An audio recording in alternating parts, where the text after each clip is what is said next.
Hello bro, gimana kabar kalian? Gue doakan semoga kalian sehat-sehat terus. Balik lagi di Lentera Film.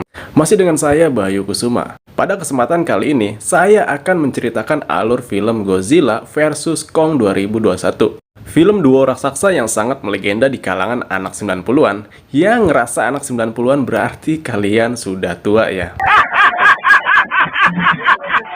Kalian pasti tidak asing dengan makhluk raksasa berbulu yang satu ini. Tapi bukan kerasakti ya. Makhluk ini tak lain adalah King Kong. Dan tak kalah hebat dengan makhluk raksasa yang satu lagi. Ya, dia adalah musuh utama Ultraman Cosmos. Tapi bukan Cosmos buat masak nasi ya. Kalau itu sih Magicom. Bagaimana keseruannya jika kedua raksasa legend ini saling bertarung? Film ini kelanjutan dari dua film sebelumnya, yaitu Kong Skull Island dan Godzilla of the Monster. Buat kalian yang belum nonton kedua film tersebut, saya sarankan agar menontonnya, biar kalian tahu asal-usulnya di film Godzilla vs Kong ini. Oke, kita langsung aja ke filmnya.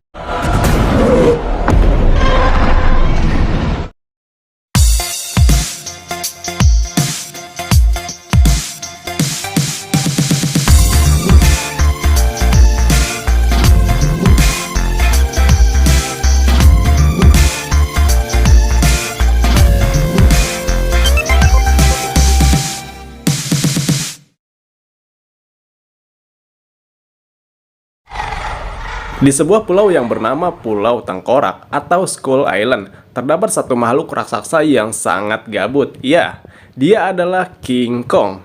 Karena merasa bete, dia mencabut sebuah pohon lalu melemparkannya dan itu menyebabkan kerusakan.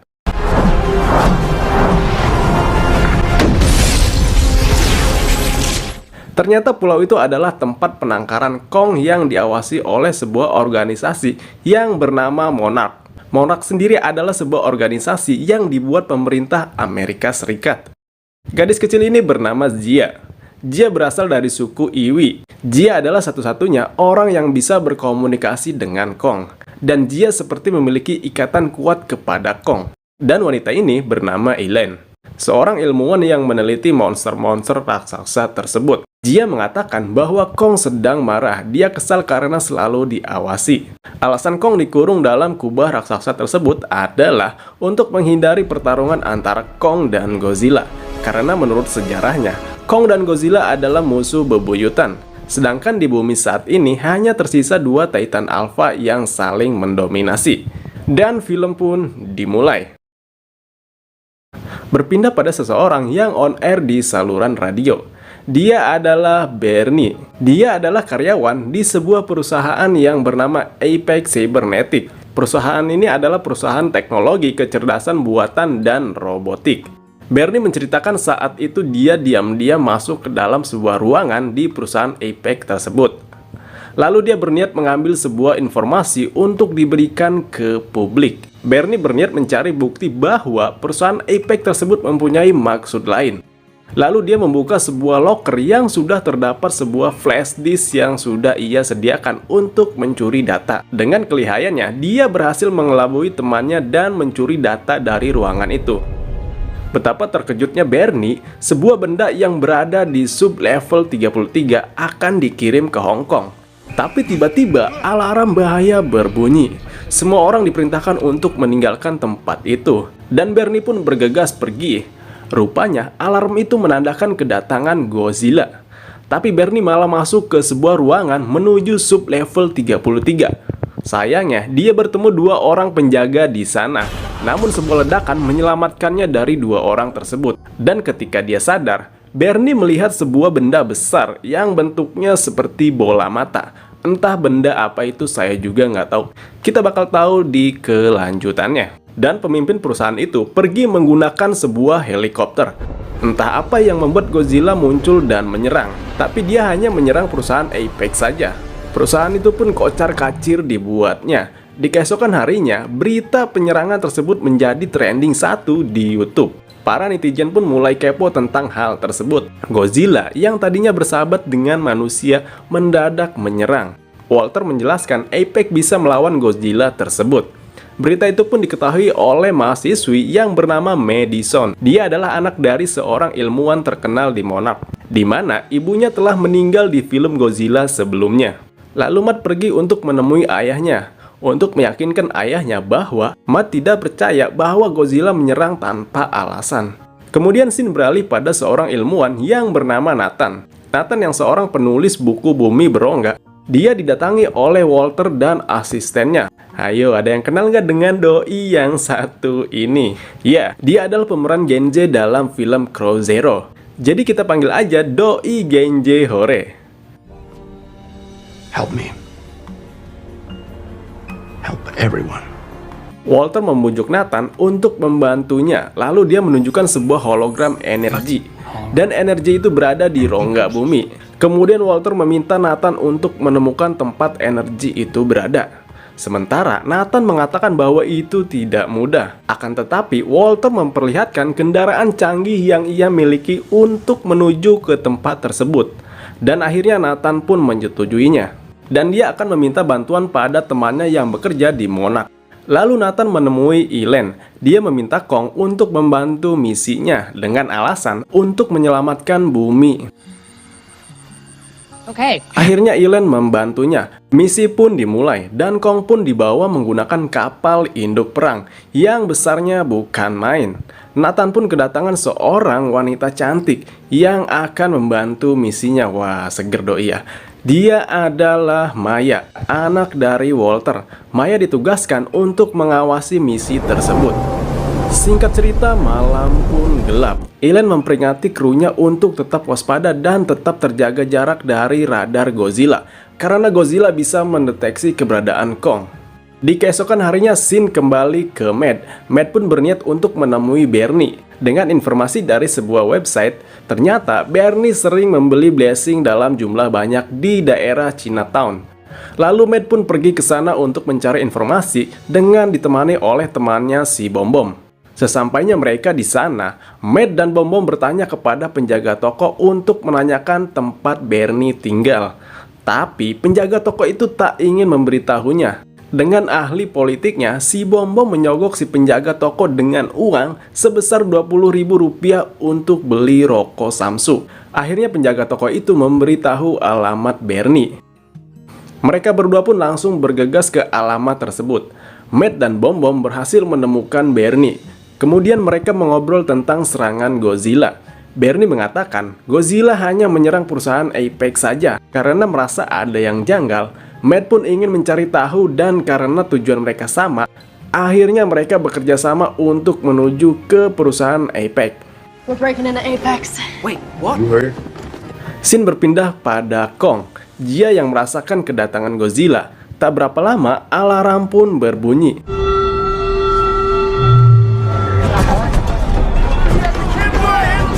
Akhirnya Godzilla muncul dan Kong pun bertemu setelah sekian lama. Mereka berdua pun akhirnya baku hantam.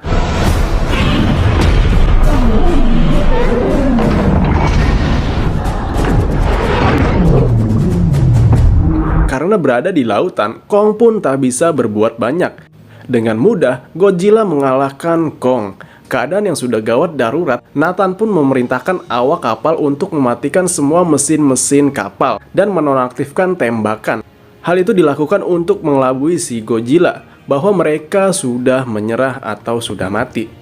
Hal itu pun berhasil. Godzilla pun pergi meninggalkan Kong dengan tatapan yang mematikan.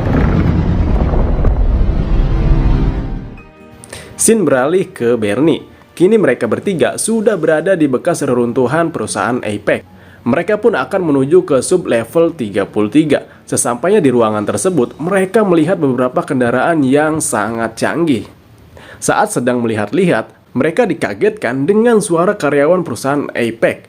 Lalu Matt, Bom Bom, dan Bernie pun masuk ke dalam kendaraan canggih tersebut. Saat berada di dalam, mereka dikejutkan dengan telur-telur tersebut. Matt pun mengetahui bahwa itu adalah telur dari Skullcrawler. Dan sialnya, mereka malah terjebak di dalam kendaraan canggih itu, yang mana kendaraan itu akan menuju ke Hong Kong. Scene kembali pada Kong, di mana Kong kini digotong dengan beberapa helikopter agar Kong tidak diserang oleh Godzilla. dan tak lama mereka pun tiba di Antartika dan menurunkan Kong tepat di pintu masuk menuju ke rongga bumi. Tapi Kong terlihat ragu. Kong merasa dimanfaatkan. Jia pun meyakinkan Kong. Jia berkata, mungkin di sana ada keluargamu. Dan Kong pun mulai memasuki lubang tersebut dengan disusul pesawat canggih milik Apex yang disebut Hive. Terlihat Jia pun berada di dalamnya. Dengan melewati gravitasi seperti di luar angkasa, mereka pun melesat sangat cepat seperti cahaya. Dan akhirnya mereka tiba di kampung halaman Kong. Beruntung mereka bisa mendarat dengan selamat. Mereka pun kagum dengan pemandangan indah di sana, di mana sebuah pulau yang belum terjamah oleh manusia. Tiba-tiba mereka diserang oleh sekelompok monster ular bersayap seperti kelelawar.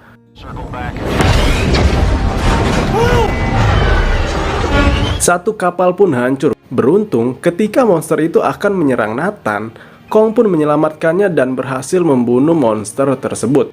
Ternyata binatang di sana mempunyai ukuran raksasa. Kong pun mulai menuntun mereka.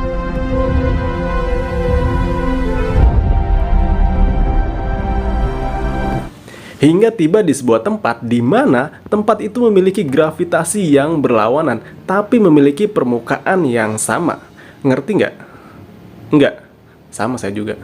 Dan akhirnya mereka pun sampai di sebuah tempat. Ya, seperti sebuah kerajaan. Kong terlihat tidak asing dengan tempat itu. Ya, di mana dalam sejarahnya dahulu, tempat ini dipimpin oleh leluhurnya Kong. Jadi Kong sudah mengetahui tempat ini. Kong pun mulai masuk dan mengambil kapak yang dulu sering digunakan saat bertarung melawan Titan. Lalu scene berpindah pada Bernie and the gang yang kini sudah tiba di perusahaan Apex yang berada di Hong Kong. Mereka pun berhasil keluar dan kembali menyusup. Karena tak mengetahui tempat itu, mereka pun terjebak di salah satu ruangan yang sangat besar. Lalu tiba-tiba muncullah sebuah robot yang bernama Mega Godzilla.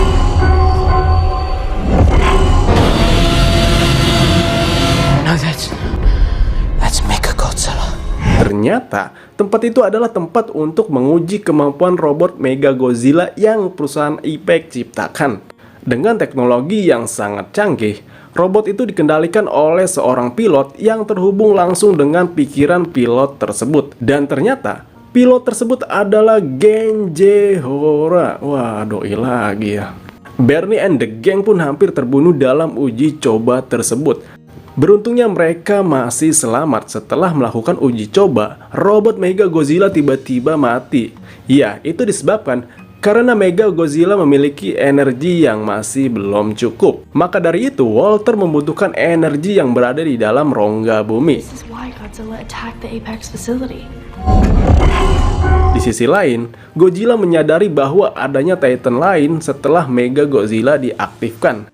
Godzilla langsung menuju ke Hong Kong. Kemudian Bernie and the gang yang selamat dengan sembunyi masuk ke ruangan lain. Tapi betapa terkejutnya mereka setelah melihat tengkorak Ghidorah yang menjadi penghubung antara pilot dengan Mega Godzilla. Ya, inilah alasan kenapa Godzilla tiba-tiba menyerang perusahaan Apex tersebut. Dan tak lama Godzilla pun tiba di Hong Kong. Sementara itu Kong yang masih berada di rongga bumi melihat kapaknya tiba-tiba menyala. Lalu Kong meletakkannya di lantai seperti sebuah kunci untuk mengaktifkan energi tersebut. Lalu energi itu menggambarkan Godzilla.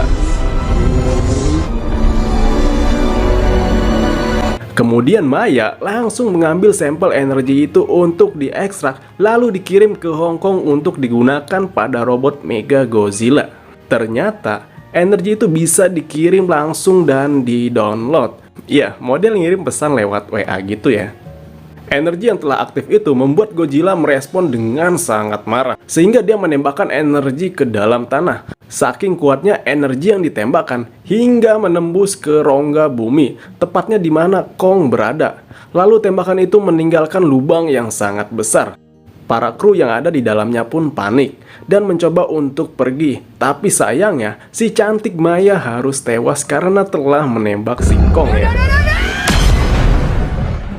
Kong dan yang lainnya bergegas naik ke permukaan bumi melalui lubang besar yang dibuat oleh Godzilla. Setibanya di permukaan bumi, Pertarungan antara Kong dan Godzilla pun tak bisa dihindari, dengan dihiasi lampu kota yang berwarna-warni.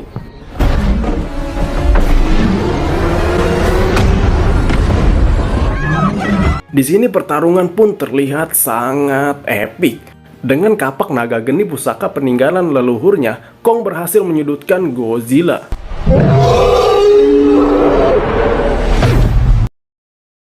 Tapi itu tidak berlangsung lama. Keadaan pun berbalik. Saat ini Kong yang disudutkan oleh Godzilla.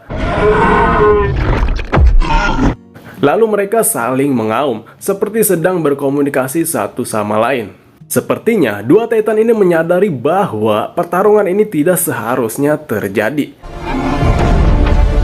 Di sisi lain, Walter yang telah mendapatkan sampel energi tersebut langsung menggunakannya pada robot Mega Godzilla. Namun sayangnya energi itu terlalu kuat dan membuat kegagalan sistem sehingga Genje Hora sang pilot pun harus tewas kesetrum. Dan kini robot Mega Godzilla berada di luar kendali. Walter pun harus tewas di tangan robotnya sendiri. Lalu Mega Godzilla mengamuk dan menembakkan laser ke segala arah. Hingga akhirnya Godzilla menghampiri Mega Godzilla. Dengan peralatan canggihnya, Godzilla pun terdesak. Mega Godzilla dengan brutal terus menghantam Godzilla.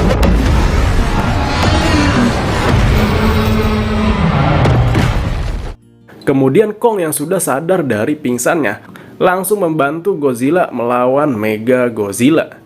Dia pun dengan wajah sedihnya mengatakan kepada Kong bahwa kau harus berhati-hati. Iya, Jia, iya.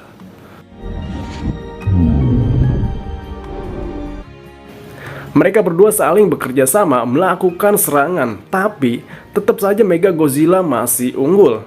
Tiga raksasa itu bertarung, namun Mega Godzilla yang sangat kuat, Kong dan Godzilla hampir terbunuh.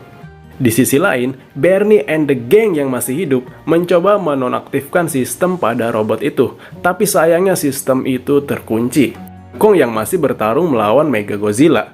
Kong yang terpojokan oleh robot itu, hingga di saat bersamaan, Bernie and the gang pun mencoba menyiram pusat kendali robot itu menggunakan alkohol atau ciu. Tak disangka, sistem itu berhasil dimatikan, membuat robot Mega Godzilla itu tidak stabil. Tidak menyia-nyiakan kesempatan itu, Godzilla pun melakukan ultinya dengan menyemburkan energi ke kampak milik Kong. Dengan kapak naga geni yang sudah diisi energi, lalu Kong memutilasi tubuh robot Mega Godzilla dengan brutal, tak tersisa.